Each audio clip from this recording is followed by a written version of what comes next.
Étienne Chouard.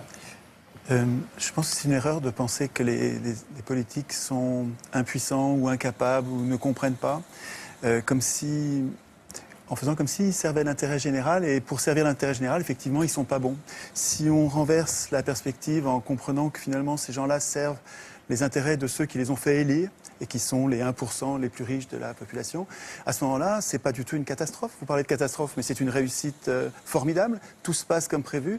La sécurité sociale est détricotée, le chômage se porte à merveille, ce qui permet de tenailler les salaires et d'avoir des bas salaires, donc des hauts profits. Donc tout se passe bien, en fait, du point de vue des 1% qui se gavent comme jamais.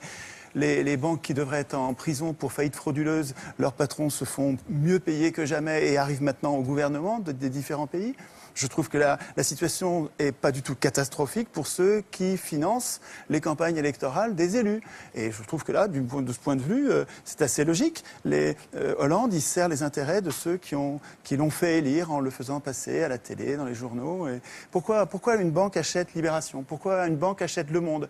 Pourquoi une banque achète le quart Sud-Est? Pourquoi le Crédit Mutuel achète le quart de la presse quotidienne régionale?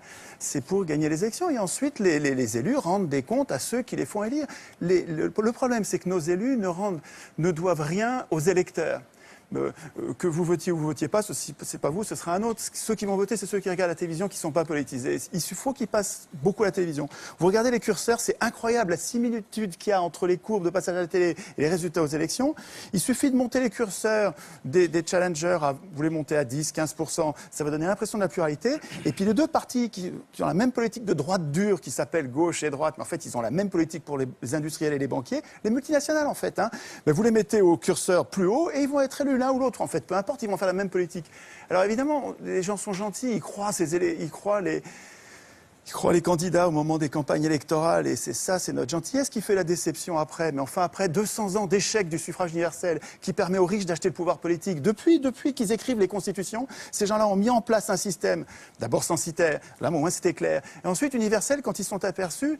Tocqueville disait très tôt, donc début du 19e siècle, il disait « Je ne crains pas le suffrage universel, les gens voteront comme on leur dira ». Et ça fonctionne très bien. Donc, le fait de désigner des maîtres au lieu de voter des lois est une imposture politique. Nous ne sommes pas en démocratie. En démocratie, nous voterions nos lois. Nous-mêmes, un homme, une voix pour voter les lois, pas pour désigner des maîtres. Le fait de nous imposer de désigner des maîtres est une supercherie. Ça donne un résultat plutocratique avec les riches qui dirigent depuis 200 ans. Alors aujourd'hui, on arrive dans une crise parce que le capitalisme n'arrive pas à verser suffisamment de salaire pour vendre leur camelote.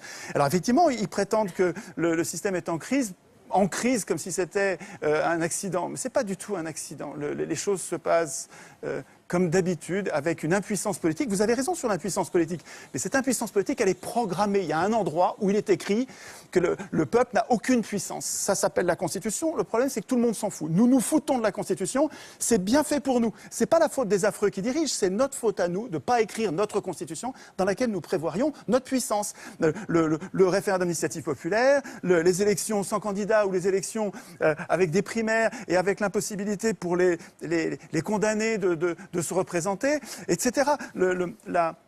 Notre impuissance tient à notre démission du processus constituant.